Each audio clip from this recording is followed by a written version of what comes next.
Je ne sais rien. Je ne suis rien, je ne sais rien. Sans yo. Samba franchi. Sans zamboyo. Naye bien le côté naza et le côté. Il y a souvent dans Zambété, on ba ok ba bonja ba capella, ba stade, ba onolia ba Thompson ba Shaba, donc tant ça élogène tant ça élogène exact temps prier exact mais toi na muchinda mi mopona mi atanga lelo le prophète Emmanuel dodi o munoko ka ukarapo ngana otobika na masumu na bisomoko o ya sala biso ba jeune na lingi botala mbasu ya mama oyo eleki yanga. Mais andimaki ke nzamba prophète Emmanuel dodi akosala ba meilleur pas akina foi akobika lokola sandali na bika campus plus ingénieur na lobby les bogards ingénieur plus lancer les biso na no mama oyo batala ndenge senge kotaki kimi kotaki na mutema tanga kutanaki na nzambe ya mufukulula bato zaki une seconde c'est fait to beta ngoto leka kwa mobali atika ye asundola ina bana mbanda bwakele maladi mobali akenda menzambe alogotaka bakwe lelo nzamba bikisa ye lokolo ezonga normal oh bien aimé tango nazomona et pas na ngezo pesa nga émotion parce que tozali parmi bato to yambaka oyo oui ma sœur metazela bakozwa yo caméra to pesio maloba yonde mutu traversa souffrance oyo qu'est-ce qui s'est passé ndeni ni obela ndeni ni okoma awa et c'est que le Dieu du prophète Emmanuel Dodi a fait les lo obika peuple de Dieu basana posa kolanda yo. Shalom église. Ngai na bengami na kombo Agnès Meta. Naye awa pona tatola munene ya Nzamba Dodi oya sali na nzoto na ngai. Mutu amemanga awa eza mama leki na nga bibi na kotala pasi oyo nga nazalaki nango. Nazalaki na maladi ya mbazu babwakela nga epambanda na ngai. Alobi nga na kufa na tikele libala bana nga batikala ba orphelina. Me Nzamba Emmanuel Dodi asepeli te. Esa mama natala lokolo na bi me mbaso yo ange pusa na te mbaso kusu lokolo eko ya misuni miku emona na bi mama okobika na ebike Nzamba prophète Emmanuel Dodi za Nzambe ya makasa za Nzambe ya champion Nzambe wa yokusama sonité et pas na biso soko yo na mawa Nzamba prophète Emmanuel Dodi azongsa na esengo bomoni mama wana yemokuta za ina espoir te akobika. Mais ah maman, ngala yaki na mbaso zaki danger mais yope ya danger mais le prophète Emmanuel Dodi tant atalaki mbaso wana. Ah prophète Emmanuel Dodi biso va franchir tous à la fière na prophète Emmanuel Dodi tant atalika mbaso na bi une seconde c'est fait abi ezali yanti abi kisingai sokola kisabango lokolo caméra izwa lokolo na ye momona ndenge ekomi zwa lokolo na ye ebele bomona lokolo ye bana misa bankoso yango wana tala ndenge Nzambe tata azongisaka makambo tala ndenge cicatrisation salami tala ndenge lokolo ezongi normal oyo miracle te est-ce que toko betela Nzambe tata maboko te.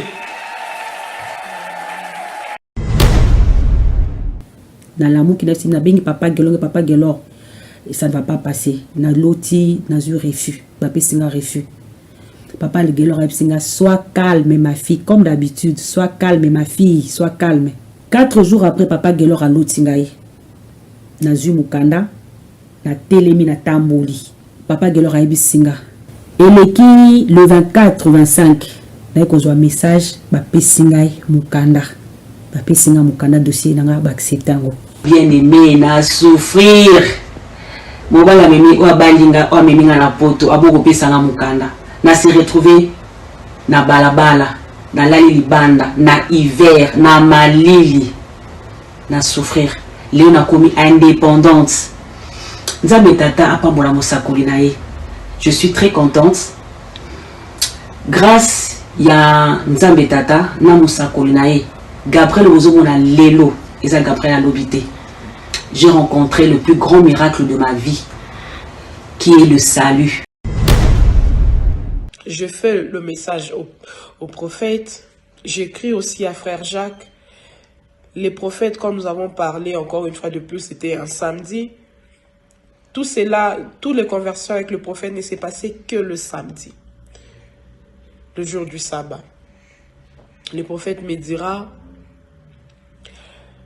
l'enfant va tourner. Mais si est que tu veux l'opération, cela ne dépendra que de toi. Si tu veux l'opération, c'est toi. Mais l'enfant va tourner.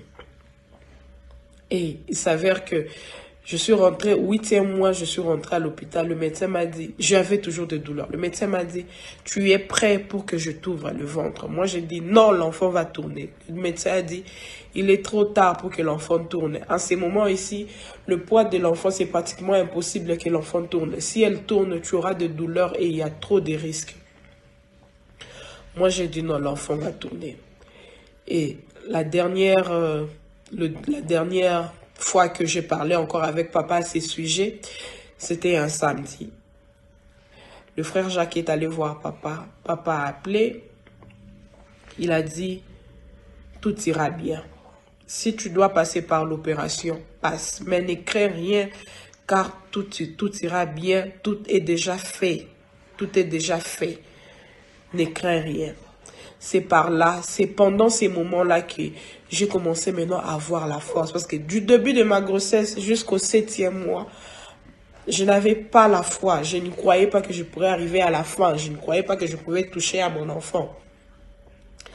Alors c'est vers les 8e mois, quand j'ai commencé à sentir que malgré les douleurs, je suis encore là. Malgré les douleurs, je tiens toujours. Je me suis dit, oui, ça ira, je vais y arriver. Et ma mère aussi, Mamie Rigny, est allée voir le prophète. Elle a parlé avec le prophète. Le prophète a dit, tout ira bien. Il n'y a rien de mal qui va se passer. J'ai déjà prié, j'ai déjà tout fait. Et vous savez, c'est vers la fin que je me suis dit, j'ai un peur. De quoi est-ce que j'ai peur? De quoi? De l'opération? Non. De la mort. Il a déjà retiré la mort.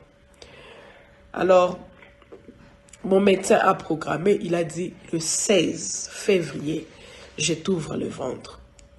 Et le 16 février, ils s'attendaient à des complications. Ils ont préparé le bol de sang. Ils ont relis mon papier. Ils ont dit qu'il y a eu des complications. Ils ont préparé les bols de sang, des banques de sang. Ils ont tout préparé. Mais gloire à Dieu, le 16 février, j'ai donné naissance à une fille qui s'appelle Zeina Shoniwa Ropafazo.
Shalom, shalom, peuple de Dieu, shalom.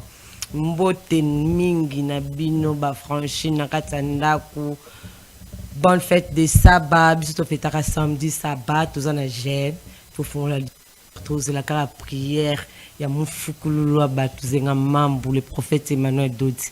18h prière et mamuto fongoli. Bon, bonne fête de sabbat na ba franchi nyonso na ndaku.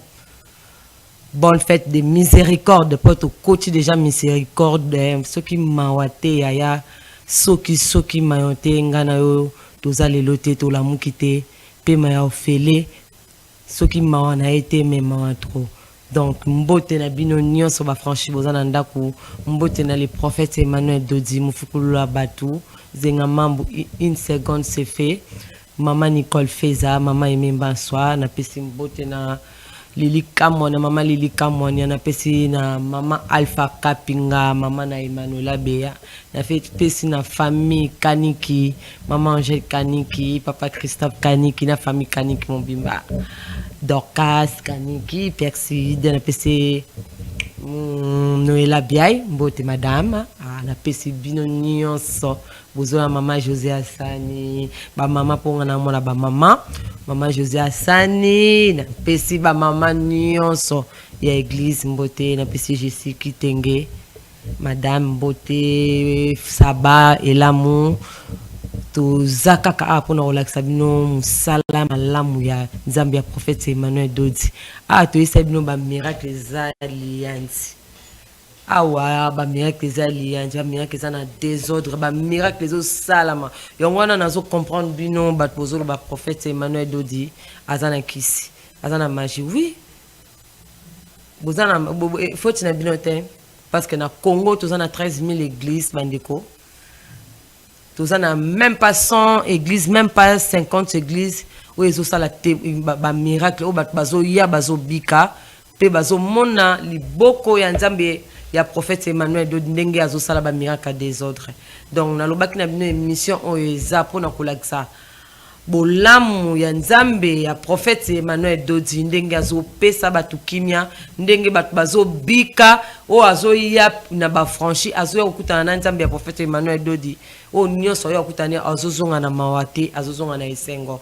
Nzambe ya prophète Emmanuel Dodi aza Nzambe ya esengo, aza Nzambe ya mawate.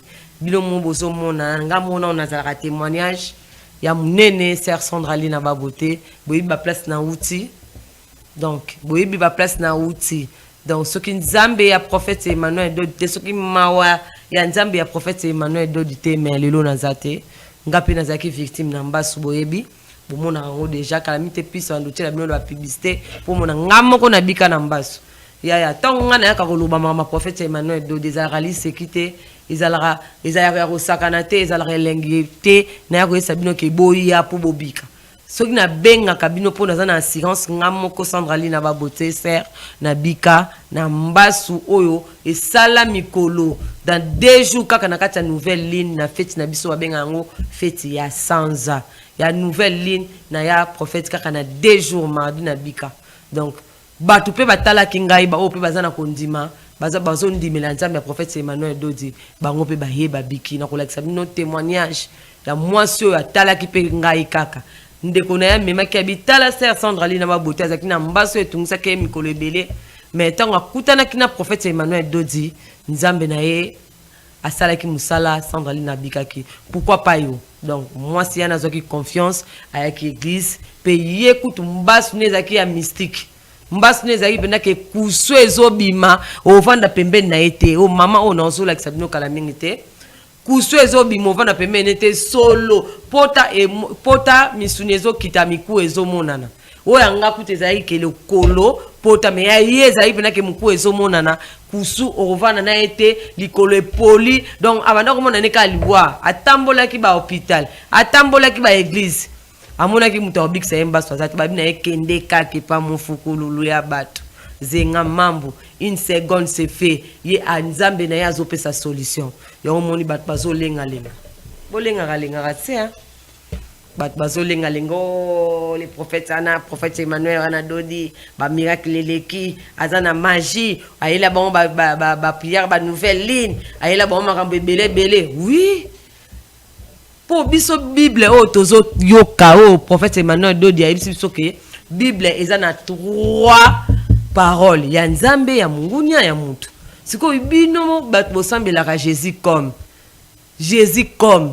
c'est que bon dit mais la Bible ya mutu ou bien ya mungunya pour biso prophète Emmanuel Dodi atangela biso Bible o ya maloba Nzambe to feta ka ba fête de l'éternel ba fête ya Bible to feta ka à l'exception que Jésus comme azanzambe te bino bondi mais ti le loro j'ai l'impression Congo bo sambela raté pour bondi bina Jésus comme avec l'exception que Jova azanzambe te le loro ba église nyoso kaka Jova azanzambe te bandeko c'est le prophète Emmanuel de Mutayeli Bisongo.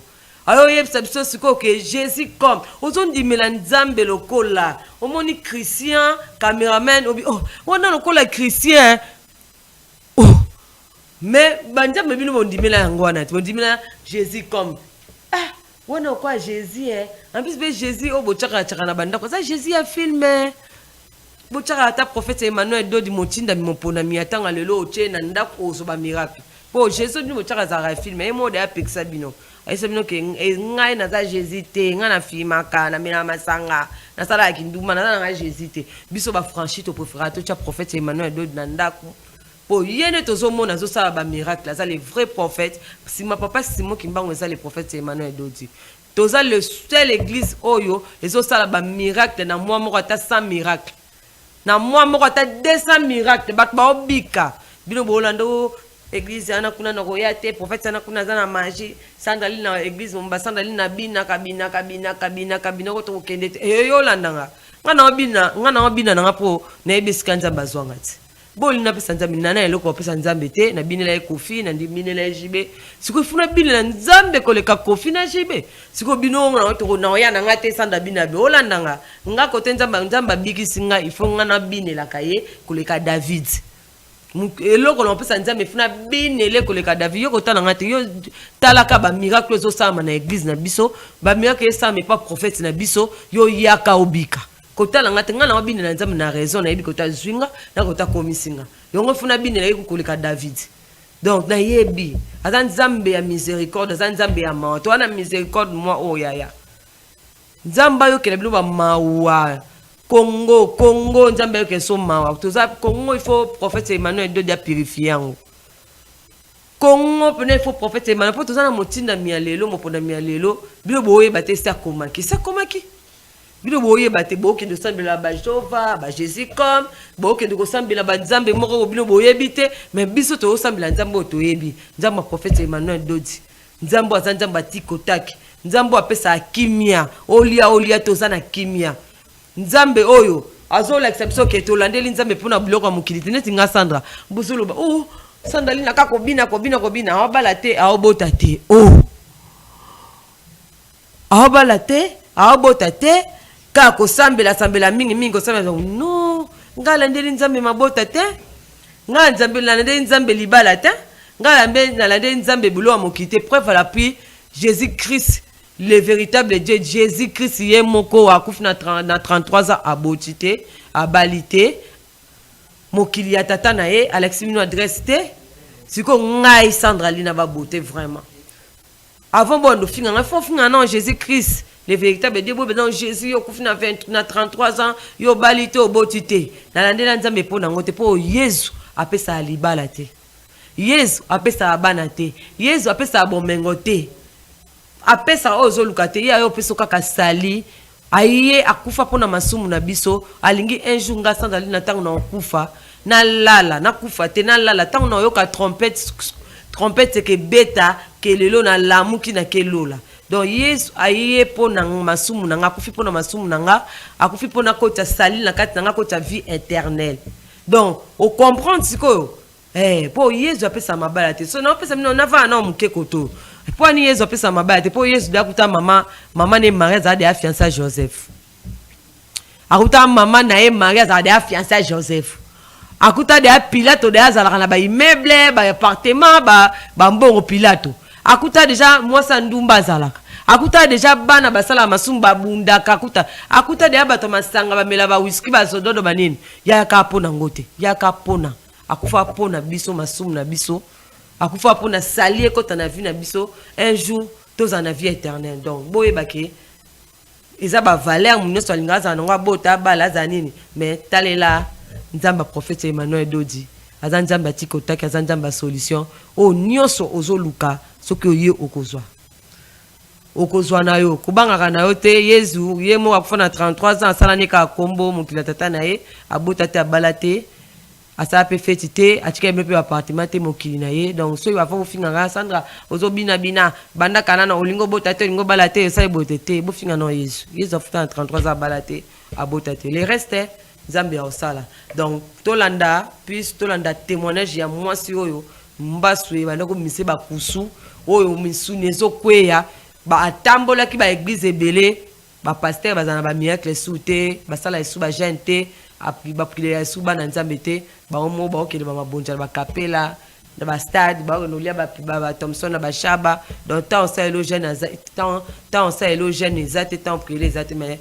to na muchinda mopona mi atanga lelo le prophète Emmanuel Dodi o munoko ekauka rapo ngana otobika na masumu na biso moko o ya sala biso ba jeune na lingi botala mbasu ya mama oyo eleki yanga mais andimaki ke nzamba prophète Emmanuel Dodi akosala ba mire pas akina foi akobika lokola Sandra Lina bika ki en plus ingénieur na lobby les bogards ingénieur puis lancer les biso na no mama oyo batala ndenge senge kotaki kimi kotaki na mutema tanga kutanaki na nzambe ya mufukulula bato zaki une seconde c'est fait to beta ngoto leka kwa mobali atika ye asundola ye na bana mbanda bwakele maladi mobali akenda menzambe alogotaka bakwe lelo nzamba bikisa ye lokolo ezonga normal oh bien mais tango nazomona et pas na ngezo pesa nga émotion parce que tozali parmi bato toyambaka oyo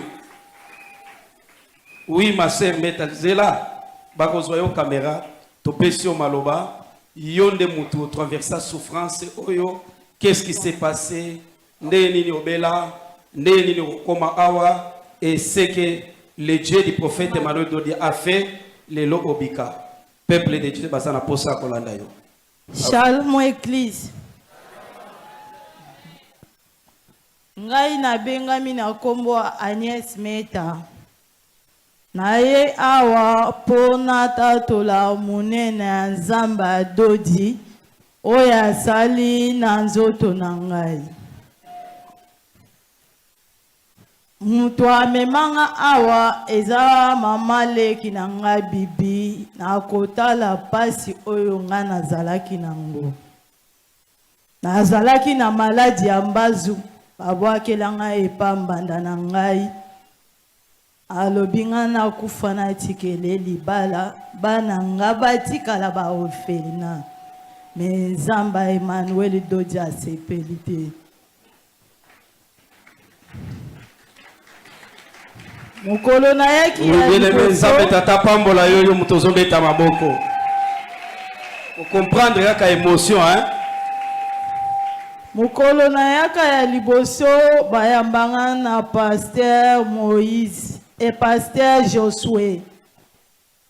De mukolo na yaka na pasteur Chamala azui huile d'olive na mafuta batienga na likolo babondeli pona ngai balobi na banda kolandela prière na chambre haute na banda kolandela mokolo ya mibale ezalaki po pasteur Josué ateya atienga na maboko ya pasteur Moïse. Pasteur Moïse amemi ngai epa papa abondeli pona ngai alobi pe batianga liboso po abonde atielanga maboko liboso ya bato me batianga liboso na kiti mopanzi wana mwana nga déranger o azalaki nanu moke bazongisi nga na nsima nayebi ebele awa bayebi ngai de nazovanda na nsima wana na bangusu ezokita na se ezosalanga pasi ozoyoka afandi bankusu ezobima na lokolo ezosala nini ezobima na nzoto ya moto ezokita na se okotala mbala mibale te banani bayebi ka oyo ntango aya banani bamona ye merci nde na nsima wana nde bazongisi ngai ere papa asilisi koteya baye po bamemanga nazonga papa tielanga maboko balobi papa sa silisi moya asala lisu bongo eza te nalelaki makasi nazongi mokolo yango mpe balakisi nga Sandrine ke mama leki ayebisi ke pesa mwana mwasi yo courage azolela Sandrine abandi kote ya ngai apesi nga na mbongo Sandrine abandi kote ya abandi kopesa eliki ya parce que ye pe abika na nini Sandrine nzambe tata pambola yo nde mokolo yango nazonga na ndako babanda komema ngai nazongi na ndako tobandi kolanda prière na chambre ota tozoyaka mais nouvelle ligne ya 4e mois navandi lisusu na nsima mopanzi wana nayoki papa azobondela alobi ke bato nyonso baza na maladi ya mbazu babiki amen mosakoli azoloba lelo bato nyonso baza na maladi ya mbasu basali nini nouvelle ligne ya 4e mois ya 2024 yolanda yoka témoignage kolanda distraction ya bana te nde mokolo na biki nayoki posa na telemanga moko na ya kotia offrande tozalaki na mutu oyo tobanda koya na yaza mama leki na ngai me aza mwana moke epa na ngai nde mutu abanda komema ngai toye na tie offrande na zongi nayebisi Davina naza na posta totambola mpe na obima libanda alobi oyo koka nga alobi na akoka tokende toketi libanda na banzi bato ebele nazalaki na pasi ya makasi na bangusu wana me kobanda ka mokolo yango ti lelo na bandi kotambola na bandi komimwa na moto mpo na nzambe oyo ya Emmanuel Dodi yango nde epesi nga courage mpona telema liboso ya bato bao baza na kondima te o paster Joshua ata paster Moïse babanda kolobela nga ke soki oza na likambo te kondima na yo moko ekobikisa yo nalobi papa naza na likambo te nakobika na kombo ya nzambe oyo yango nde na telemi nzambe ya Emmanuel Dodi abikisi ngai kokola kisabango lokolo kamera inzwa lokolo na ye bomona ndenge ekomi zwa lokolo na ye ebele bomona lokolo ye banda bimisa bankoso yango wana tala ndenge nzambe tata azongisaka makambo tala ndenge cicatrisation esalami tala ndenge lokolo ezongi normal oyo miracle te est-ce que tokobetela nzambe tata maboko te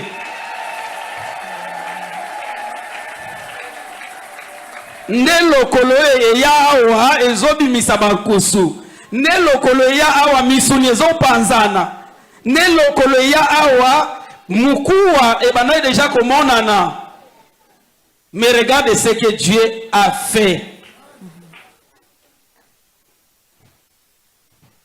ata lelo ndeko abandi kotambola boye parce que babandaki soit kosimba ye nde azotambola boye ou soit kotombola ye na kiti mais lelo nzambe ya prophète Emmanuel Dodi asali bikamwa ndeko bayawa bazomema ye mais lelo ye moko azotambola lokolo ezongi normal nzambe azongiseli elikia et puis atikali libela afranchi azwa babateme na ye pe atikali kokangama na nini na lingomba et témoignage ye moko nde aye kosenga yango il fallait eleka na nouvelle ligne ya mois passé mais vite temps alelaki alobi il faut na telema na tatola parce que na ya awa ya kopola na bakusu botika na tatola seke nzambe ya prophète Emmanuel Dodi asali na vie na ngai est-ce que oyo miracle te oyo elonga te est-ce que ko adorer nzambe na maboko te aseke asali na ndeko na tatola seke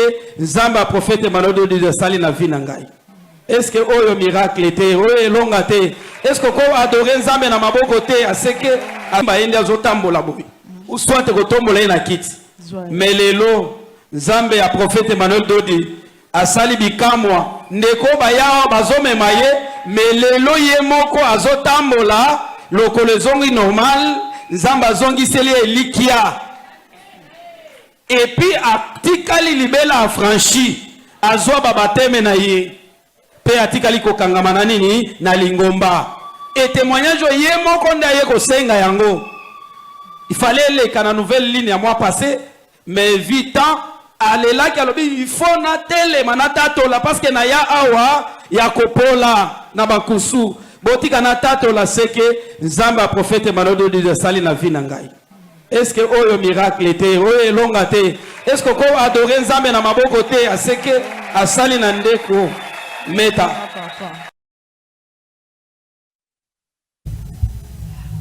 Shalom, shalom, shalom, peuple de Boblimo Bomoni Atabino Moko. Deni Bolbateko, Nzama prophète Emmanuel Dodi, oh, prophète Emmanuel Dodi, Ana Magie. Il y a biso, toi, on a ba chambre folle, ba témoignage, toi, on a ba conteneur à témoignage, toi, on a ba mal à ba témoignage, toi, on a ba témoignage, et belé na ebisio. Toi, on a témoignage belé. Donc, chaque samedi, bon, nous avons 3 témoignages. 3 témoignages. Là, samedi, nous avons ma prophète Emmanuel de Dazo Sala. Mama wana okovanda pembe na ete kusu ezo tambo lozo kitana lokolo ya mama oleli biso tokoko te otalie boyo moni abi asandali na pusana esa mama na tala lokolo na bi me mbaso yo ange pusana te mbaso kusu lokolo eko ya misuni miku emona na bi mama okobika na ebike nzamba prophète Emmanuel de Zanzambi ya makasa Zanzambi ya champion anzambe wa yokusama sonité et pas la biso soko na mawa nzamba prophète Emmanuel de Zanzonsa na esengo bomoni mama wana ye mokuta za ina espoir te akobika mais na esa mama ngana yaki na mbaso za yaki danger mais yo pe ya danger mais le prophète Emmanuel de temps atalaki mbaso wana prophète Emmanuel Dodi biso va franchir tous à la fière na prophète Emmanuel de temps talika mbaso na bi une seconde c'est fait abi ezaliyanzi mama wana atambola ba église atambola ba hôpital atambola baloba na kota mais tant akutana kina mufukulu abatu zenga mambu le prophète Emmanuel Dodi abika une seconde c'est fait atali abwakele mai apese mai mbaso kauka bilomo bomo na pena lokolo mama wana ndenge bilomo so botali bobiki non moi biso ba témoignage c'est la ba femme penza ba grande dame ba homme responsable ba grand homme biso témoignage so tali muto bité we vala tete ko pesa 20 te biso na batu penda ba obika ba grande dame ba grand homme oye penda ko mona ke témoignage penda ko mona église moko etikali na témoignage na kisaso yo ezaka biso les affranchis prophète moko zo sala ka témoignage bazo bika bazo akimeza les prophètes Emmanuel Dodi ya to se vanter ya to sa fierté mais nzambe aza awa nzambe aza na ba église nyonso nzambe aza na église nyonso mais kiti avant de la reza kiti ba franchi kiti avanda kaya ka osola na mo ani prophète Emmanuel Dodi za awa donc après ça bino so ba visite mais avant da awa pour awa miracle des autres. So kuta na prophète Emmanuel Dodi ozu miracle te se oza ndoki se yo moko miloki oza pour ça ozo guérison te pour mutu aza na foi aza na nzambe so ayebi pe likambute donc ezape mamalade biso ye nango yebi likambute robika mais so ko yebi pe likambu biso pe prophète Emmanuel Dodi apesa biso mo avantage mo so pe yebi likambu okoti pe chambre haute okuta pe na ba pasteur osali kir dame otubeli après temps ya osimba o moment pepele pepele bat bazo bika pepele tozana Gabriel awa Gabriel témoignage à Gabriel awa Gabriel azalaki malade ayeko kende nani Grèce 3 ans avant d'aller en Grèce anga que Hollande mobali na France akomi na Grèce pona koluka mukanda na Grèce yo ebi ko kende Grèce na koluka mukanda na pote za kapasi lukfanda na Grèce luka mukanda pe bi lukanga luka mukanda pe bi lukanga diable comme Zacharisé Gabriel a su malade bella Gabriel comme maman paralysé AVC Gabriel a belli makasi talaka ya oza mboka mpaya o luka mukanda ola na mobali na France de o comme na mboka na mukanda ozuite o belli paralysé comme ta mwana chaise roulant abi nzambe na ngai nakosuka ndenge na Grèce sans famille sans ndeko sans camarade na yo obela awa lisusu Gabriel abi nzambe baye kolakisa ye mufukulu bato eza na prophète moko so okuta na ye na mukando kozwa na paralyser na ekesila akoti na kati ya chaîne na biso Emmanuel Dodi TV fubolanda kango bomanu mona pe makambo mona pe mate ya prophète Emmanuel Dodi akoti kuna landi ayo mona mufukulu la bato na distance biso prophète Emmanuel Dodi big ça en distance eza na bato baobika awa eza pe bato baobika na musika donc miracle na tellement eza étrange miracle na eza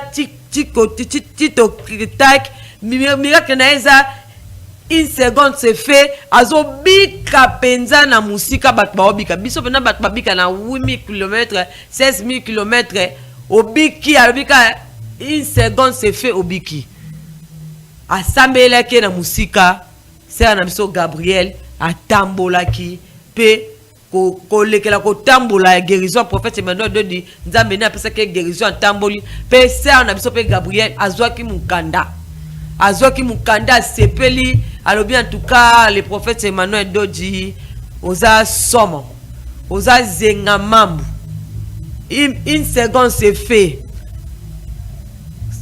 papa solution abengaki ba kombo nyonso ayeko telema na paralysé abiki na malade ayo kende poto France kolanda mobali na ye azui deux miracles donc deux miracles donc abiki na paralysé alongo na chaise roulant ayo kende France alandi mobali na ye mukanda en tout cas nzamba prophète Emmanuel de tolo belonde yeni po biso prophète atande kono azama malade na musika kobanga te kobanga tatande kono azana 8000 km ataza na 5000 km donc miracle prophète Emmanuel ezolanda ti côté mutazali mutabiki bongo bino bato bosana Congo ovandi awande kono na mbasu ovandi ande kono koma na AVC ovandi ande kono za paralysé ovandi ande kono bela kama maladi OK ba docteur ba kokate ba église ba kokate botamwane partout botika kande ona yo akufa na ndaku otiki yozo taleka akufa na ndaku ande kolamuka yaka na 6e rue limité résidentiel 6e rue avenue Révolution numéro 817 yaka toza na moment ya miséricorde toza na mawa nzamba kiti ya biso mawa ata osala kilisumu ndenge nini nzambe alobi nzamba prophète Emmanuel Dodi alobake boya lolengo bozaleli ya ata utomela whisky yaka obika ata utomela diamba yaka ata utomela cigarette ato otosa kinuma ato otomoboma muntu yaka osa ke dami yaka kosenga bolimbi nzamba prophète Emmanuel Dodi akozukelo solution yo mto tiki ndeko no ba hôpital yo mto tiki ndeko na fa na ndaku ozotala ka bozo mona ka sandalino mtabina bina na église bon ya na obina pona biko tenzamba zwi alokotinga ya na ifuna bina na bina le kofi boya ko tshanga na podium na bingela ejibe boyo tshanga na podium e bongo sikona ko bina nzambe bino bato mokimo ba ote awabina nzambe mabe awasala te na bina nzambe pona biko tazwinga na ko ta komisinga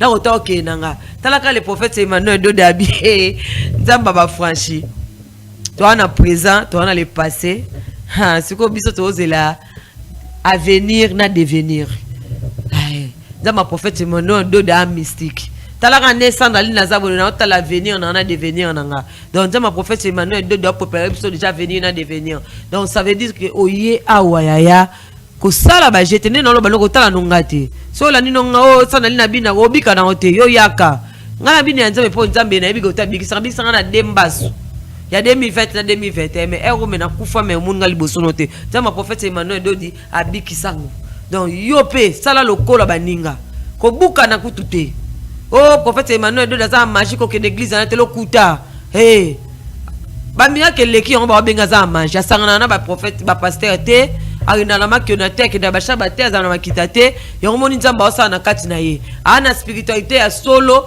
en plus aza motinda mopona miatanga lelo sima papa so mbango eza le prophète Emmanuel Dodi eza kaka solution na solution soko ye ko bika na ko bika en tout cas botala bino moko ndenge la sœur Gabriel ndenge azo témoigner moko na ndenge azoloba na ndenge paralysé silaki après paralysé ko sila azoki mukanda kendaki France kolanda mobali na nzamba prophète Emmanuel Dodi aza somo penza aza nzambe ya miracle nzambe ya masekite nzambe ya ba miracle nzambe ya ma sécurité on te ça no chaque samedi tondo like ça musala nzambe azo nzambe prophète Emmanuel de Dieu azo sala na njoto bana bato en tout cas bozala kimia po mopona ni motinami isa komaki le prophète Emmanuel Dodi miracle à TikTok tac miracle en désordre miracle à somme penza botala bolanda c'est Gabriel bolanda.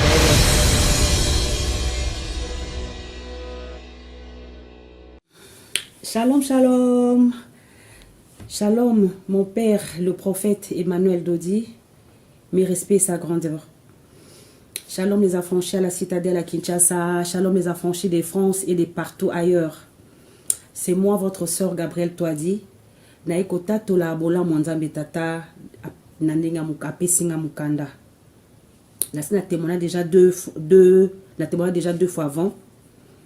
Mais naeko bandila kobakisa belément o ezangaki. Na zalaki une femme commerçante, nazaki na magasin munene na Zandu na Lac Muiro. Mobala longaki France aiko balanga na Kinshasa. Mobala zongi ngana eko landae na sima quelques années après na nzela ya Grèce. Na koma na Grèce na fin 2018. Kokoma na komi na Grèce 2019 na bana maladie. Na bana maladie 2019, 2020, 2021. Na komi na 2021 na bina kota na kina na France na libala. Na komi na juillet 2021 na sali AVC côté droite nyonso paralysé. Na côté hôpital na sali 1 mois et demi na bimi na bina pe mamuke na zo makasi. Na komi na octobre na sali rechute deuxième AVC. C'était nazaki na bitumba moko etelemaki non na mona bitumba bongo te bitumba etelemelaki ngai makasi na yeko bimana fin novembre nazeli kutuka 4-5 jours nazaki en chaise roulante na voyager na France ba vidéo ezali kokene na komi na France mobali bolingo ezalaki susu ndenge tozalaki te moi si akomi infirme moi si azaso ndenge azalaki te bolingo ezalaki susu te incompréhension ekoma ekotelaki biso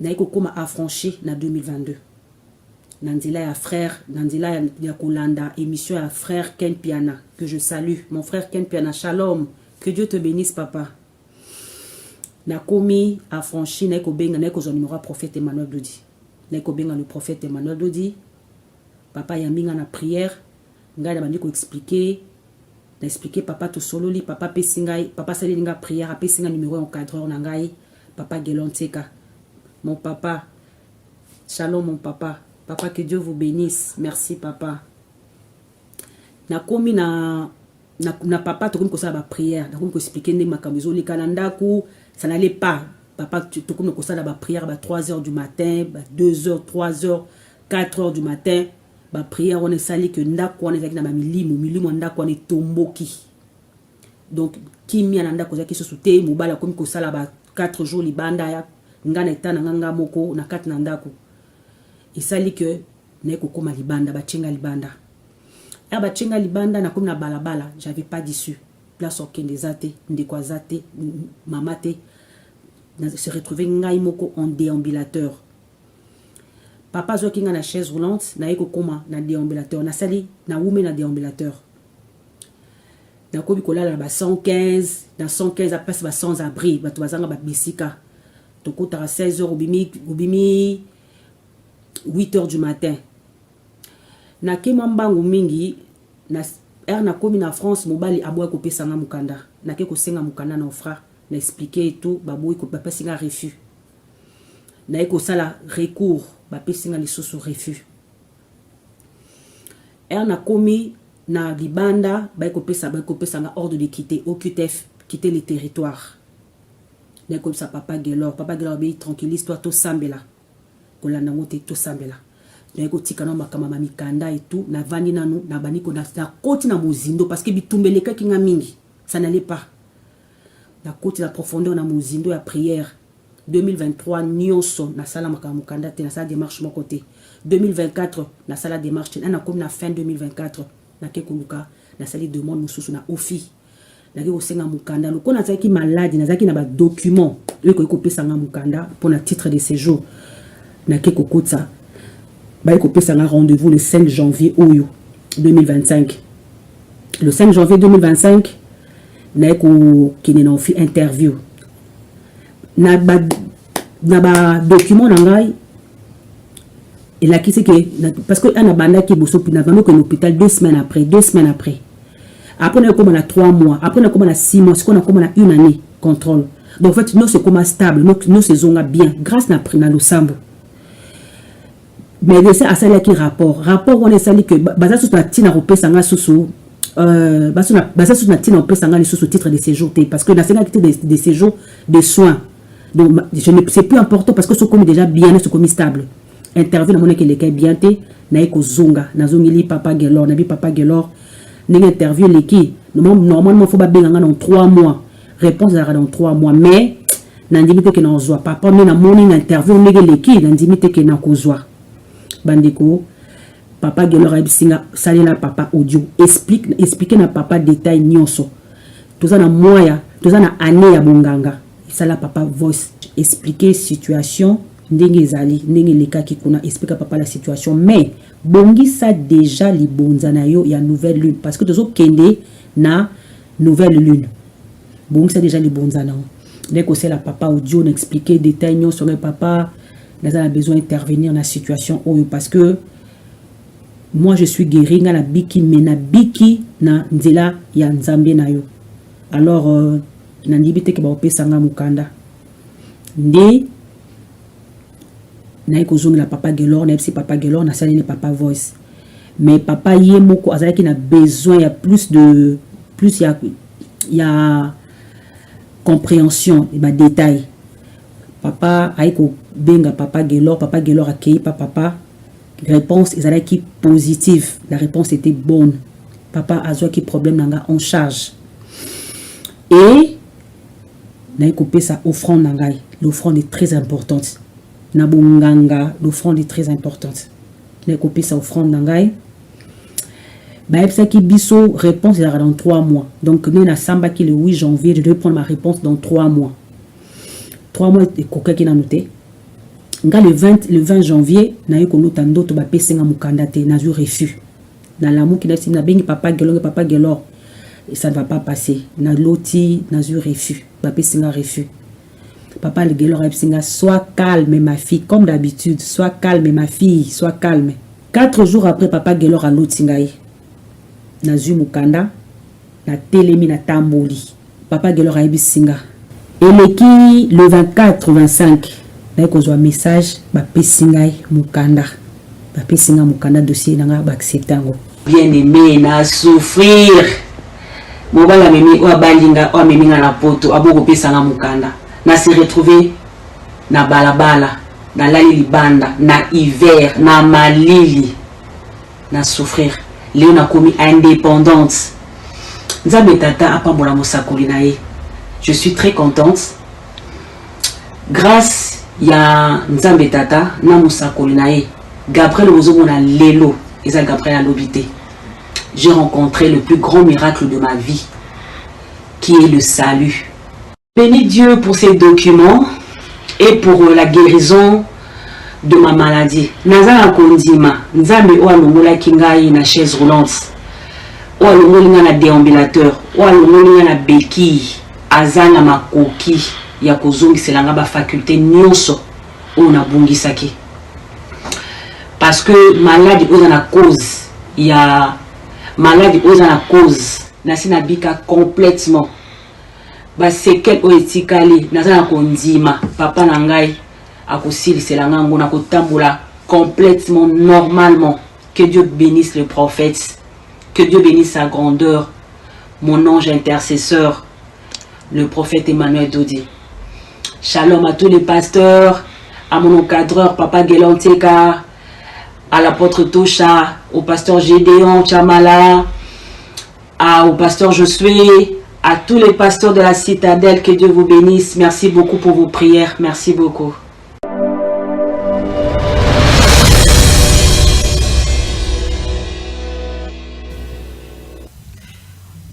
Shalom, shalom, shalom, peuple de Dieu. De mon beau moni, yaya. Ah, biso loba loba, sala sala, prophète Emmanuel de Daloba loba, sala sala, ah, biso prophète Emmanuel de di. Tant au kuta na yo, mto malade, yo mto zamba difficulté, mto zamba problème, il faut une solution, hein. Les prophètes solution, hein. De mon moni, maman, na zala ki na magasin na zando, maman. Maman Gabriel, a zaki na magasin na zando, ya monene. Moi, c'est la femme d'affaires à Simbarambongo. Mobile na zaki na France, c'est un qui est mobile na France, on va la bitika, on la na France. Avec comme en Grèce, t'as la rampe avec na makolo normal, bakindo kina biso ba famille na biso ba famille africaine, famille marote zangi kindo kezalité. Donc ba famille na biso ba africaine to zana kindo ki mama il faut sambelaka.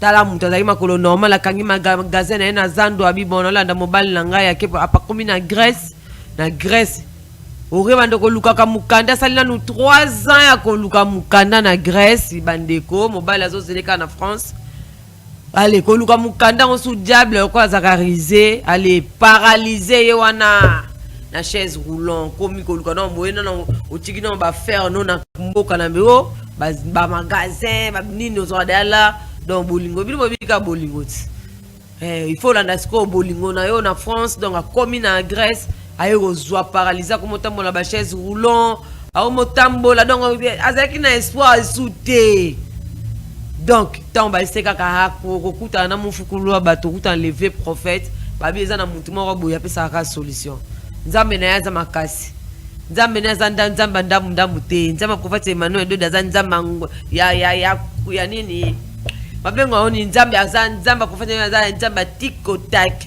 azan nzamba une seconde c'est fait okozwa solution tala ndenge kokuta na prophète Emmanuel de ko solo na eka en distance pour prophète Emmanuel de daza na somme miracle ça mais à distance atona na Asie atona na États-Unis atona na Canada ya kubuka na te ye miracle ça en distance ata yo mto wa musika mboko otala ngai ndeni sikona sala. Est-ce que ka bato kisasa mtu wabete bato libanda wabika kukoleka bato awa bato libanda wabika koleka bato awa yawa donc miracle à distance maman a eu solution a boaki a ta na chaise roulante azu mukanda landi papa na France en tout cas c'est moi kota ki na foyer excusez-moi na mon grippe et c'est moi kota ki na foyer. Maman kutana na mobile abwaki chaise roulant azumu kanda akutana prophète Emmanuel dedans abiki a telemi azumu kanda la ni mobile na France kimi ekoti en tout cas na libota ya bana nzambi ya maman Gabriel en tout cas bokanga na nzambi prophète Emmanuel dodi na esi yo na Congo ba miracle za ba prophète ba sala so ba miracle ba zate ba pasteur ba sala so ba miracle te et comment ko luko ba miracle au fondé. Comment le miracle au fondé pas na biso miracle so otali mutu otali na miracle salami obite kokode o sati ke biso mo ba grand homme ba grande dame ba to danger bazo bika po ani bandimeli ba ebike mochinda mopona miatanga le prophète Emmanuel dodi une seconde se fait après ce kimia biso na ba franchir à kimia nan to ana miséricorde to zasiko na semaine na miséricorde ndeko na so bengo la musa ndeko na yo na hôpital na ndaku nzambe ya prophète Emmanuel de ayokele mawa tout ça na semaine de miséricorde et que si la mardi oyo toi lobi to kubana déjà jeune à sec botaka nga 500 dalil na koma ba jeune ba sec et ça na étrange te donc na koma ba jeune à sec to bana jeune lobi dimanche to bandi jeune à sec ti mardi na pourquoi to fongoli pour na ka nzambe ayokele so mawa na mama sumu na biso nzambe ayokele so mawa na o nosto sala ya mabe sepesa elo espelisa nzambe te nzamba prophète Emmanuel de kepso mawa de tulungola bazeni nzamba prophète Emmanuel de kepso mawa na eza na kati na biso parce que tout le monde a makambo biso tozo linga na se ya mabele oyo kande bino bolinga ka bato babota babala basala nyonso wana babika baza na bonne santé to wana semaine na miséricorde ndeko utala ndeko nona ndako avandi te yokela mawa yaka na ye na ba franchi na 6e rue limité 6e rue résidentielle avenue Révolution numéro 817 ndeko yokela ndeko no mawa bimisa na hôpital so minganga ba ozeleka liwa minganga bakokite bakomotana na gauche droite minganga bakokite ba ozeleka liwa bimisa na hôpital yaka na ye na 6e rue awa na limité Avenir Révolution numéro 817. Nzamba prophète Emmanuel Dodo Okele Mawarobika. Ozalozana mbasu tumeur, sida, cancer, malade ndenge na ndenge. Télémisa ndeko na o vraiment aya kubika. En tout cas, tant dans le balabino na assurance cette fois pour na biki pas na monsieur ratraté. Et pas na monsieur ratraté yo musalo osala ka ke sokola ndeko na yo lati sa yaka na église. Yaka na yakutana na mufukulu bato a obika oza solution. En tout cas, yo longola ka ndeko na hôpital salaka devoir na yaka na eka cause solution. Yo ndeko na za na mambasu ba cancer, ba infection, ba bala raté. En plus c'est dara bato maladie na yo mtampiaka. Osali 40 ans vani chez bino ba lek ba comment otolo ko finga yo. En tout cas, yaka na 6e rue Avenir Révolution numéro 817 na 6e rue résidentielle, limité résidentielle, yaka ata yo mtapiaka orolongola orolo tamboro na njila bato ba okambo. Nzama prophète Emmanuel Dodo asala miracle en désordre. Na yo mtampiaka. Omoni ke na fina yo mtovande babi obota te, babi obala te, babi osa eloko te. Yaka nzama prophète Emmanuel Dodo okelo mawa. Akopesa o kimia. Akopesa yo vraiment kimia ndenga pesa ki mama Céline. Awanda ko bota te. Mama Céline awanda ko bota te soka zuika ka zemi ndenga zaki azwaki zemi ya 1 mois. Azana zemi ya 1 mois mais a régla kaka. Makila chaque jour a régla kana ekaka. Uyo zana zemi o régla kaka. A régla kaka mama kila moko ya ebele bato o mais yo zana zemi ya 1 mois ndeni o regaka. Mama Céline ye pas na poto. Yo zana zemi ndeni o régla kana no suma kile zo bimayo bandini donc o fandi sali zemi te le côté a mona ki solution ezate. Maman mona solution te azana ina zemi ko régler na ko régler. Ba website ba bité mutu mo azakunati wa kanga ka règle wa kanga ka makila o nzambe azana nzambe na kati o azo porter Christ na kati na ye o azo porter bénédiction o azo porter guérison o azo porter kimia azana Christ na kati na ye ba bezaka le prophète Emmanuel Dodi benga ye o zo solution ya ba règle no ke katana pe moi na kuvanda bien na libumu mano régler soute yepe achaki pe tembete. Yé pas mon qui bat ne bazobika. Yé pas bien qui me foukou là bat le prophète Emmanuel Dodi. À partir ya musika azoki guérison règle katanaki azana kimia règle katanaki ayeko bota pe bozo mona bébé nenga mimi azokumisa a nzambe monene ya nzambe ya prophète Emmanuel Dodi. Puis chez so maman Céline tout à la témoignage na.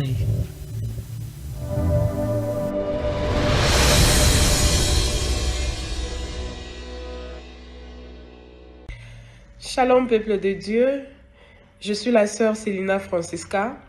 Certains d'entre vous me connaissent au nom de Shekina ou encore la Smyrne. Je suis la fille de Mamie Rigini.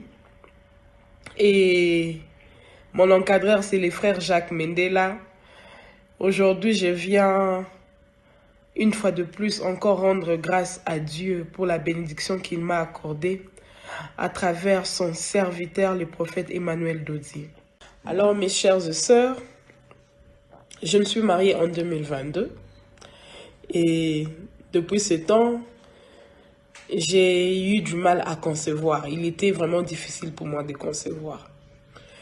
Mais Dieu a fait grâce que l'année passée, au mois de février, j'étais souffrante pendant un moment, c'était le début du mois. C'était le début du mois, disons le début donc du 1er au 10, j'étais sérieusement malade. Alors je décide de faire les tests de grossesse et là je me rends compte que je suis enceinte. Alors j'étais très contente par rapport à ça, et heureuse. Mais malgré la grossesse, j'étais sérieusement malade. En tout cas, c'était sérieusement malade. Et la maladie ne faisait que continuer. On ne savait pas exactement ce que j'avais. J'avais de fortes fièvres, de maux de tête, des vomissements. À un moment donné, l'on se disait que ce sont les symptômes de la grossesse, mais le contraire. On ne savait pas vraiment examiner ce qui s'est passé. Alors, il s'avère qu'un bon matin, en me réveillant, je pars dans la salle de bain pour pisser. Je remarque une boule qui sort, qui est sortie de moi, en sachant que je suis enceinte. Quand la boule est sortie, en fait, pendant la maladie, je n'étais jamais allée voir le médecin. Même quand j'ai découvert que j'étais enceinte, je faisais l'automédication. Alors, quand j'ai remarqué la boule qui est sortie, j'ai appelé mon encadreur On a parlé, il a prié. Et j'avais peur. Je me disais, bon, ça peut être que c'est l'enfant qui est en train de sortir, c'est la grossesse qui est en train de sortir. Il y a aussi il y avait aussi de paroles en moi où je me disais, non, c'est sûrement, ça arrive que la femme soit enceinte et qu'elle voie certaines sangs. Alors, pendant ces temps-là, mon mari était au travail, j'ai essayé de lui contacter pour qu'on aille voir le médecin. Son arrivée, nous sommes allés voir le médecin. Ici, déjà, pour voir, je suis étrangère, donc pour voir un bon médecin, il faut aller dans des hôpitaux privés. Et privé, il faut prendre un rendez-vous. Et le rendez-vous, si c'est un gynécologue, ça peut, vous allez attendre, disons, 2 ou 3 semaines. Alors, nous sommes allés voir un médecin, un simple médecin vers Cape Town. Nous sommes allés voir un médecin. Et arrivé là-bas, le médecin m'a regardé malgré les saignements. J'étais en train de saigner. Il m'a regardé, il m'a pas touché, il a rien fait. Il a dit non, ce n'est pas les sangs. Parce que j'avais pris des photos de sang qui sortaient. Au père de Zémité, tout va bien, ça ira. Il m'a donné certaines comprimés. Moi, j'ai fait confiance au médecin. Il m'a donné certaines comprimés. Je suis rentrée à la maison. J'ai pris ces comprimés. J'ai parlé avec mon encadreur qui est le frère Jacques. Nous avons encore prié. Et sans le savoir que le médicament que j'étais en train de prendre, c'était en fait pour perdre l'enfant totalement à 100%.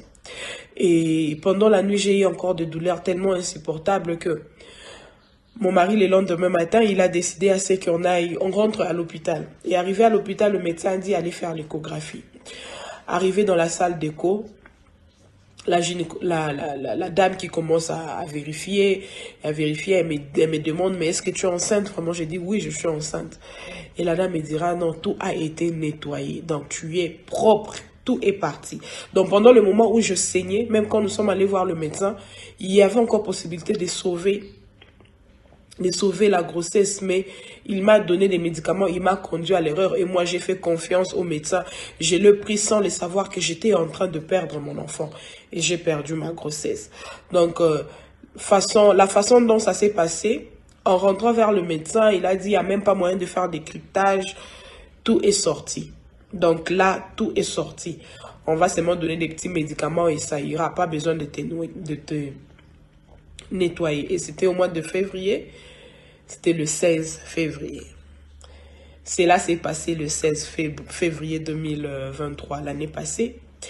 Cela m'avait beaucoup affecté physiquement, moralement et même spirituellement. Et même ma vie conjugale à la maison n'était plus la même. Ça nous avait beaucoup affecté. Ça a même touché mon mariage. Donc, il y a eu de haut, il y a eu de bas. Mais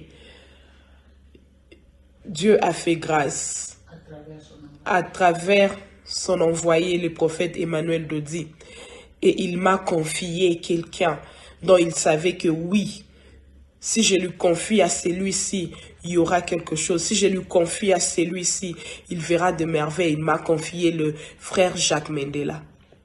Alors pendant ces temps, j'étais sans espoir. En tout cas sans espoir.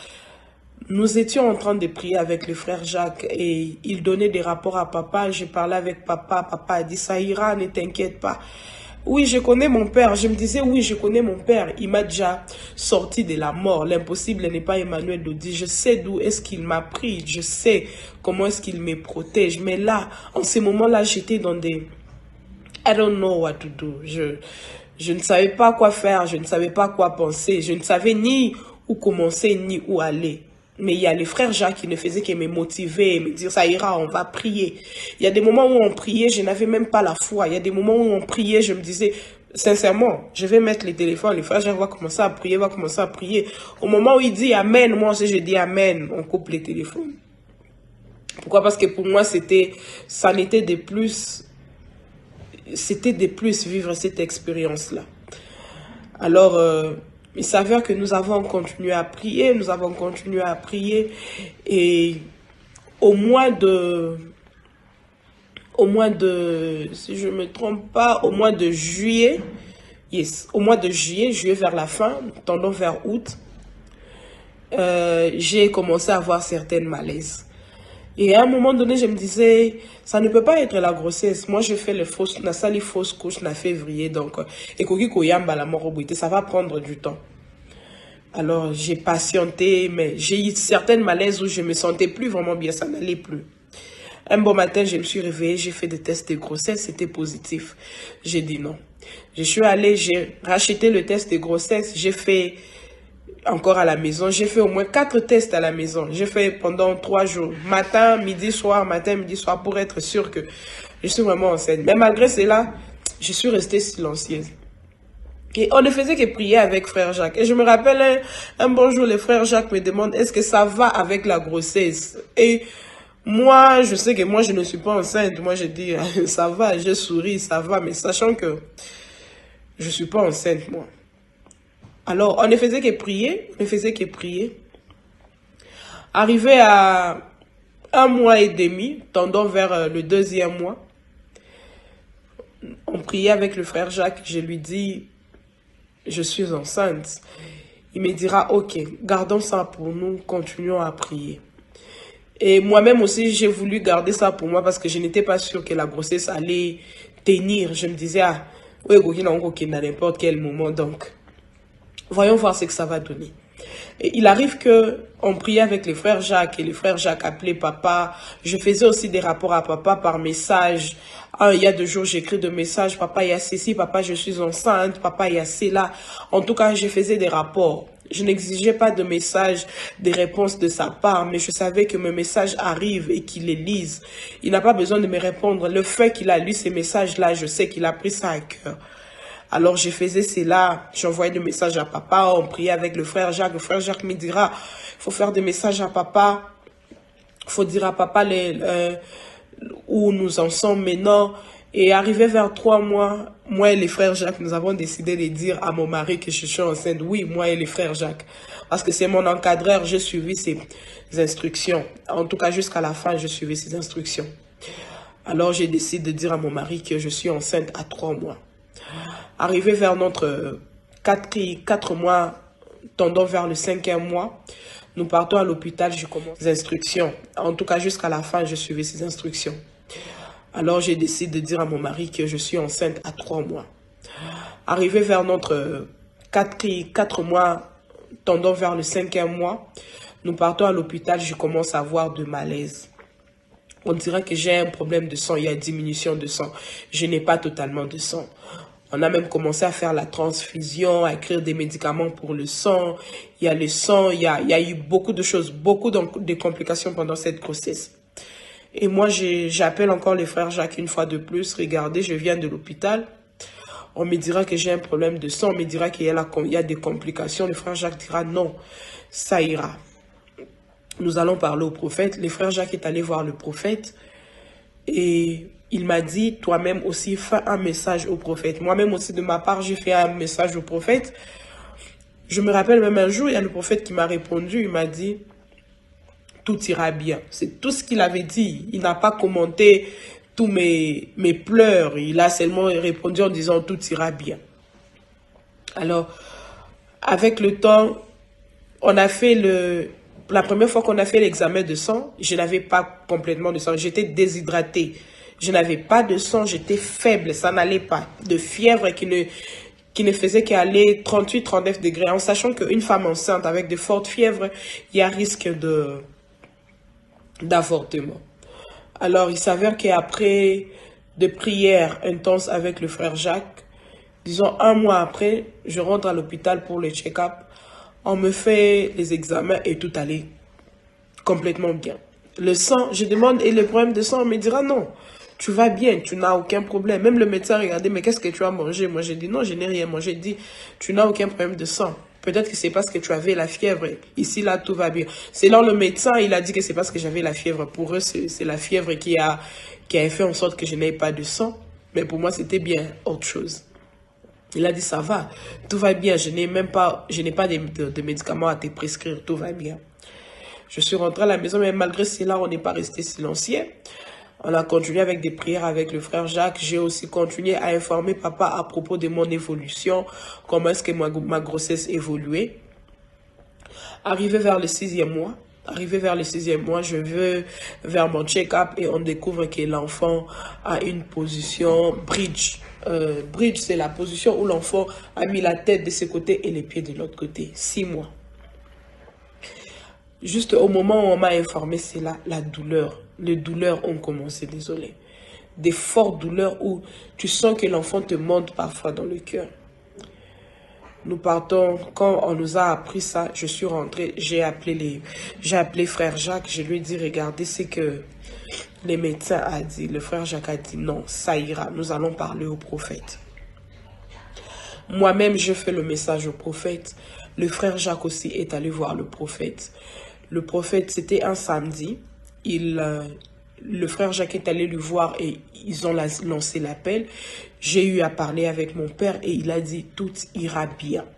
Tout ira bien, n'aie pas peur. » Malgré cela, nous avons peu de foi. En tout cas, je me rends compte que notre foi est si petite que on a du mal à croire quand on nous dit « Tout ira bien. » Malgré cela, on m'a dit « Ne crains rien, tout ira bien. » J'étais toujours en crainte et je ne dormais plus. Je ne dormais plus. Le médecin arrivé au 7e mois, le médecin me dira je pense que je serai obligé de faire une opération le plus tôt que possible. Parce que la position de l'enfant peut te tuer, les douleurs. Parce que je ne dormais plus. Les douleurs étaient tellement intenses. Il y a des nuits où j'ai appelé le frère Jacques pour que nous prions parce que ça n'allait pas. Je me disais que tu es obligé de t'ouvrir le ventre pour te sauver, toi et l'enfant. Moi, je lui ai dit, non, l'enfant va tourner. Je rentre vers mon père. Je fais le message au prophète. J'écris aussi à frère Jacques. Les prophètes, quand nous avons parlé, encore une fois de plus, c'était un samedi. Tout cela, toutes les conversations avec le prophète ne s'est passé que le samedi, le jour du sabbat. Le prophète me dira, l'enfant va tourner. Mais si est que tu veux l'opération, cela ne dépendra que de toi. Si tu veux l'opération, c'est toi. Mais l'enfant va tourner. Et il s'avère que je suis rentrée, 8e mois, je suis rentrée à l'hôpital. Le médecin m'a dit, j'avais toujours des douleurs. Le médecin m'a dit, tu es prêt pour que je t'ouvre le ventre. Moi, j'ai dit, non, l'enfant va tourner. Le médecin a dit, il est trop tard pour que l'enfant tourne. En ces moments ici, le poids de l'enfant, c'est pratiquement impossible que l'enfant tourne. Si elle tourne, tu auras des douleurs et il y a trop de risques. Moi, j'ai dit, non, l'enfant va tourner. Et la dernière fois que j'ai parlé encore avec papa à ces sujets, c'était un samedi. Le frère Jacques est allé voir papa. Papa a appelé. Il a dit, tout ira bien.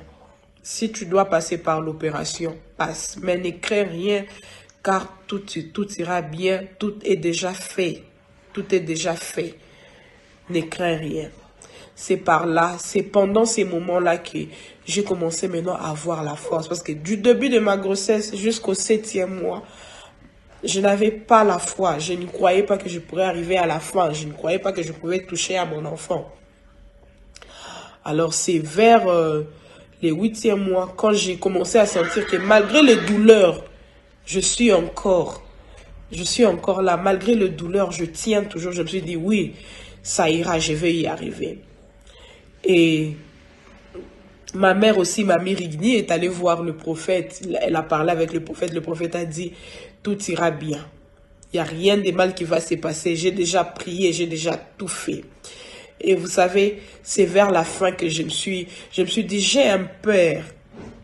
De quoi est-ce que j'ai peur? De quoi? De l'opération? Non. De la mort. Il a déjà retiré la mort. Alors, mon médecin a programmé, il a dit, le 16 février, je t'ouvre le ventre. Et le 16 février, ils s'attendaient à des complications. Ils ont préparé le bol de sang. Ils ont relis mon papier. Ils ont dit qu'elle a eu des complications. Ils ont préparé les bols de sang, des banques de sang. Ils ont tout préparé. Mais gloire à Dieu, le 16 février, j'ai donné naissance à une fille qui s'appelle Zeina Shoniwa Ropafadzo. Ropafadzo qui venait ma bénédiction en Shona. Le Shona, c'est au Zimbabwe. Et je rends infiniment grâce à Dieu et merci au prophète Emmanuel Dodi. L'impossible n'est pas cet homme. L'impossible n'est pas cet homme.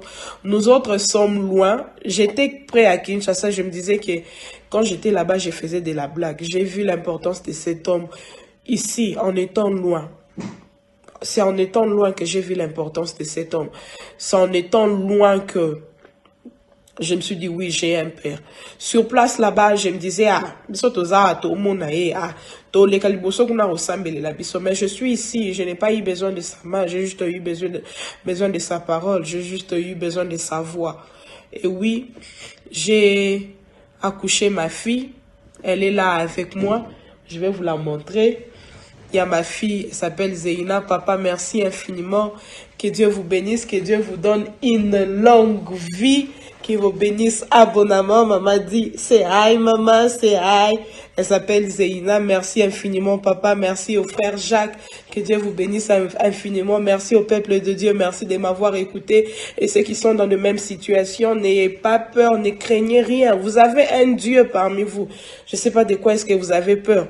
L'impossible n'est pas Emmanuel le dit. Peu importe le temps que ça prendra, peu importe les complications, le combat, vous finirez par arriver. Vous finirez par arriver. Merci infiniment. Merci beaucoup.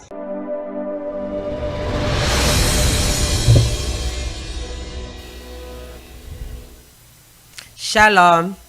Tozongi bilmo ozomona. Biso tolobara pambate. Biso tozoloba c'est que vraiment ba miracle les osala ma prophète Emmanuel Dodi azosala ba miracle. Quand tu es sabi no ba miracle les aisuna ba église te. Quand tu es sabi no ba pasteur ba génération biso te. Quand tu es sabi no ba pasteur ba sala biso so ba prière te. Donc est-ce que pas na biso tozana mutinda mi mpona mi atanga le prophète Emmanuel Dodi. Les vrais prophètes, c'est ma papa, c'est moi qui m'a en tout cas, dès que je bateau, bana sentimenté, toujours babilobelate, toujours lobela, bino, ba o bovanda banda ko bozo souffrir. O mutunyo so andimela, nzama prophète Emmanuel Dodi, aya azonga na mangate azonga na esengo. Ndenge ngape Sandralina, la sœur Sandralina ma beauté, andimela nzama prophète Emmanuel Dodi, nazo a guérison en basu. Bao nyonso pe bazo ndimela biso bazo ya bazo za solution. En tout cas, yumo komoni miracle makasi boy muto andaki ezana zemi mais muto azo régler. Pe tanga azo régler makile aussi là. Donc ça veut dire azana zemi azo régler makile aussi là bazo zo se makila. Ko kutana na eka na prophète Emmanuel Dodi makile zonga kina njoto ko règle katanaki pe abotaki ya simbi mwana na maboko. En tout cas, yo muto za musika. Oyubake ngasko na ana kinité na obika ndeni te atana distance obika atana distance obika prophète Emmanuel Dodi asana nzambe atana distance obika et pas na eza jeté pas na eza TikTok tac et pas na une seconde c'est fait donc et pas na miracle za lianzi atana distance ozwango yo zaka na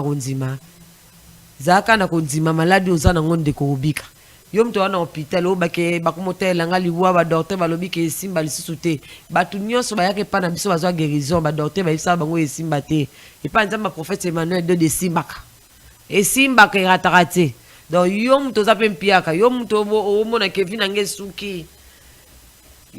suki nazo balate nazo bota te nazo zwa te na na kimia te na mpiaka je poussa na zepa ba parents yaya poussa na ka peme na nzambe sala bien bino boyi bake kindokeza ba famille nyonso to mikosa na raté barrière parents na biso ba grand parents barrière parents na biso bakola na bamboka babotama na bamboka bachaka biso na makelemba siko ezana mutu ako no lungu na likelemba bachaka ko so bachaka ko na kisantu na barrière parents na ba grand parents na yo pour famille zan kindokeza te to chama na mutu te famille lelo ba jeune bazo kufa ba briskement ma mutu abali mais abali une semaine mobali na kufi ben yemoko akufi mutu abali azobota te mutu azwi mbongo aluki mbongo na pasi akomi na mbongo akufi atiki yango batu bazomona makambo mbilinga ba bebele yaya ko bankubuka na utute ba famille mbiso africain kindokezali yo mona o balio na libumute ti okoli bacha ona likelemba so comme na 50 o mso okufa comme na 30 okufa comme na 20 okufa yaka ya oba mso na likelemba bacha yo so bacha ona kisantu likelemba gina na mboka bino ba kisantu na luwozi na bakongo na kimpese na Kasangulu na Lukala o bachao na libuna na mboka nini ya bachao na likelemba do yo kata ba chaîne wana yo kata ba lien wana likelemba po ba famille na biso ba africain ba kota makelemba batu do yo mambo yo mto liaki no likelemba wana te ba kotela o likelemba bachao na likelemba mo en tout cas yaka ba katelo likelemba o wiko luka nyonso zwi libala e comme na libala kuna o bota te oko luka ke o zwa libala te mais o bota bele pa mobalo ya abocho atiko mobalo ya abocho atiko okuna bocho atiko ezana mibali en veste ba chef coutumier ba nganga yo yebite mso monaka mobali mo en veste bonjo nganga selo makam to dena mutina moponami o zo buka balwa nyonso ya muyini satana wazo buka makamu nyonso ya muyini satana o lelo soka simbio na une seconde se fait makamu na ebongi ya kotala ngaka bote Sandraline pe imta ote pa kofina jibe pe na imta ote absolument na ote abino na ote abino po na chanja na ote abino po na bonga na koma mwana ya mfukulu wa batu ya zenga mambu le prophète Emmanuel 2 na ote ya oponga pe na bika momoni nga devoir na osala te nga devoir na ngezaka na obinela Yesu na obinela Nzambe tata na obinela Nzambe prophète Emmanuel 2 kwa mutaliboma na binele koleka ta David akata bilamba na obinele po kote Nzambe prophète Emmanuel 2 azwingai kote wana azwinga kubatu musu na tambola ba église belé ba ko obimisa kote Nzambe prophète Emmanuel 2 azwinga te ka Sandra oyo kaba bote na binela Nzambe na binela ko financier bo sepele bo chainga mbongo siko na binela Nzambe ko mona mabe et on a lobi pe Congo za suye il faut prophète Emmanuel de purifier Congo po makamba bien bilo momo na mabe ko binela Nzambe pe na bien bongo binela Nzambe linga do asol nga louange photo binela en tout cas ndeko yo mto otana na ndako yo mto vandi obi ke vina ngesukite na okufite vina esukite o ngape na obala lisute nanga ebiso obala lisute o na obota lisute nana ebisi yo eso kutende na Nzambe mfukulu bato ebiso ke obota lisute bacho point nana ebiso ke Nzambe prophète Emmanuel 2 za a ochiko na point na Nzambe prophète Emmanuel 2 alongola point tala bino mona mutana zemi a régler pe makile si la bazo si makila metant akutana kina Nzambe ya prophète Emmanuel 2 azo ki solution Pele le moni bébé Alexino bébé. Tu as battu moi j'ai belé chaque samedi naza pour na olaxa musala ya Nzambe ya prophète Emmanuel Dodi. Wazo sala na kati ya mboko ndeko isa yaki. Isa koma ki yondo obukana. Telemana nyo omeka de baninga ma omeka. Po so kei na oka église ba makio na ba église ba Jésus comme obika na otse. Yaka okutana na Jésus Christ le véritable Dieu. Yaka okutana na yako kuta na Nzambe ya prophète Emmanuel 2 des Nzambe atikotaki o apesa kana no kimia olia to lali kimia o bala te oza kimia o bota te oza kimia yaka nanu kokuta na Nzambe bibisa ndeko na hôpital ndeko na bengio na ndaku na musika o maladi mo ba bika kate maladi mo incurable bika kate maladi opena muto bikisa ngasa te les prophètes Emmanuel 2 bikisa maladi nyonso Nzambe miracle azo bikisa les prophètes Emmanuel 2 daza jeté ya so pas no prophète Emmanuel bikisa te so pas pasteur na mino sala miracle te biso prophète Emmanuel pasteur les prophètes na biso sala miracle so pasteur na mino sala miracle te prophète Emmanuel sala miracle te so bomona miracle kala donc boy ba keza na église moko les affranchis ezana prophète moko Emmanuel Dodi ezana musali moko o azana déjà komaki aza déjà oyo miracle non c'est ça lianzi miracle non c'est ça mana une seconde c'est fait yakandeko na bengio so talinga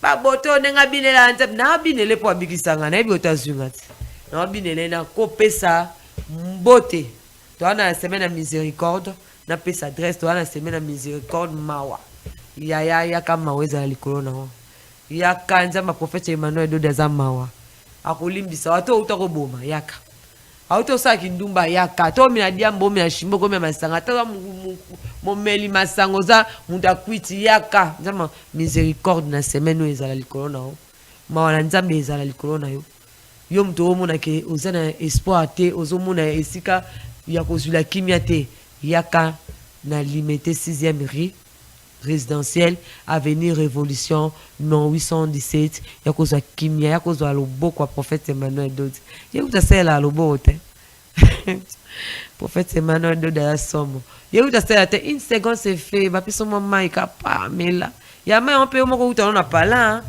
ah ya moni ba opesa ba prophète ba pasteur ba kizunguzungu azana majete ana magie po bulo bolobi ana magie po bomona ki ba miracle esama kaka Jésus Christ le véritable Dieu mutasala kango na papa Simo Kimbangu siko le prophète Emmanuel do déjà ça aza muto kopesa solution pesa kimia ya ko sambela o malade no esila souci no esila te estomac banda ko sala yo gastrite ezo sila ba esoumet prophète Emmanuel do dia azong sa ba nzambe na azong sa ba esoumet ato zakina espoir te Nzambe na ya prophète Emmanuel de azong sa espoir Nzambe ya prophète Emmanuel do jaza ndambo te aza mobimba ndeko na bengisi yo semaine oza semaine de miséricorde na bengisi yo mardi nde to kosilisa to banjango déjà dimanche ya lobi ya jeune ya sec ti mardi na poka to fungola totala Nzambe ya prophète Emmanuel do di ndenge asala ba miracle ya awa li sécurité awa